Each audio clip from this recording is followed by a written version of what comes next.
ही जे एकंदरीत परिस्थिती बघितली, आम्ही दोघंही मंत्री, मी आणि सावे साहेब, तो सावे साहेब बिचारा काटवर आणि मी बी काटवर, मी 3,000 2900 ते 2,000 अरे नाना पटोले तर 208 मतांनी निवडून आला. आता मुख्यमंत्री बनणाऱ्या लोकांचे हाल आहे. बाळासाहेब थोरात बाबा म्हणजे राजकारणामध्ये काही राजकारण जे चालू आहे तो भविष्यामध्ये घातक राहील.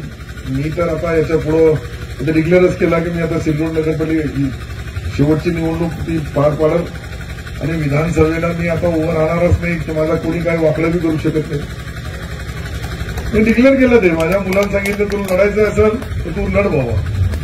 आपल्याला लोकांना विकास नाही पाहिजे, लोकांना काहीच नाही पाहिजे, लोकांना फक्त जातीवाद पाहिजे.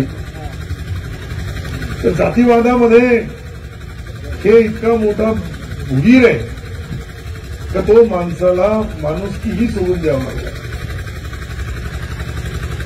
मी आज डिक्लेअर केलं होतं की मी सिल्लोडची विधानसभा पुढे लढणार नाही.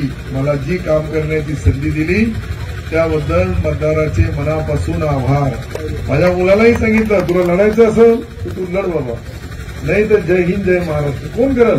18 तास काम करायचं, सालदार रोजदार महिनदार सरकार, आणि त्याची गिनती लास्टमध्ये 4 दिवसामध्ये जातावर होती धर्मावरून. आणि पण 10-5 रुपये ज्यांना मत दिले त्यांच्याकडून ते आणायला पाहिजे ना, ते नाही आणता येणार. ते 10 रुपये आणणार नाही, 10 लाखाचा निधी आणणार नाही. लोक मरतात तर त्याला कफन बी देत नाही. आणि ही जी सवय लागली ती सवय भविष्यामध्ये तुम्हाला बदलावं लागल.